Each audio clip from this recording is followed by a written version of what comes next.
আজকের সকালে আমরা একটু বেশি খুশি, একটু বেশি ব্যস্তও, কারণ আজকে আসছে আমার শ্বশুর শাশুড়ি আর জেহান বাবুর দাদার দিদুন আসবে।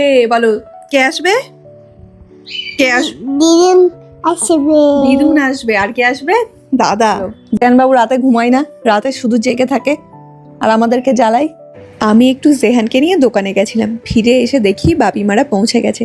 জেহান তার দাদা দিদুনকে দেখতে পেয়ে একেবারে ছুটতে চলে গেছে। এইটুকু বাচ্চা তার খুশির প্রকাশটা এত সুন্দরভাবে করেছে, তা সত্যিই দেখার মতন। অনেকদিন আগেই বাপি মায়ের আসার কথা, কিন্তু বিভিন্ন ছোটখাটো কাজে বারবার আটকে পড়ছিলেন। ওনারা গাড়ি ভর্তি করে আমাদের পছন্দের জিনিসপত্র, খাবার দাবার নিয়ে এসেছেন।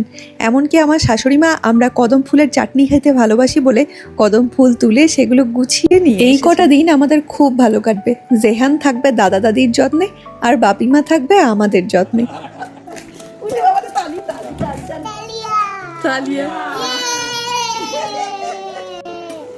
তুমি খুব খুশি?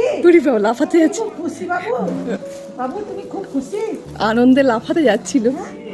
আজকে জেহান যা খুশি, ভীষণ খুশি। ও আজকে মায়ের কাছে ভাত খেয়েছে, বাপির কাছে ঘুমিয়েছে দুপুরে। আপনাদের তো কবে থেকে বলছি বাপি, আপনারা তো আসছেনই না, এত লেট করে এলেন আপনারা।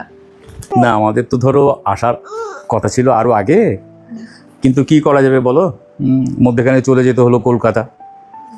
হ্যাঁ, কলকাতা থেকে ফিরে তারপর টুকিটাকি কাজ ছিল, সেগুলো সেরে তারপরে আসতে হলো আমার জেহান বাবুর জন্য না গো। এবার আমি আর রনি বেশ কিছু সময় নিজেদের জন্য পাবো, এই যেমন পছন্দের বই পড়া, গান শোনা। যাই হোক, আজ এই পর্যন্তই থাক, দেখা হচ্ছে পরের ভিডিওতে। সবাই খুব ভালো থেকো, আর ভিডিওটা কেমন লাগলো আমায় জানিও। বাই।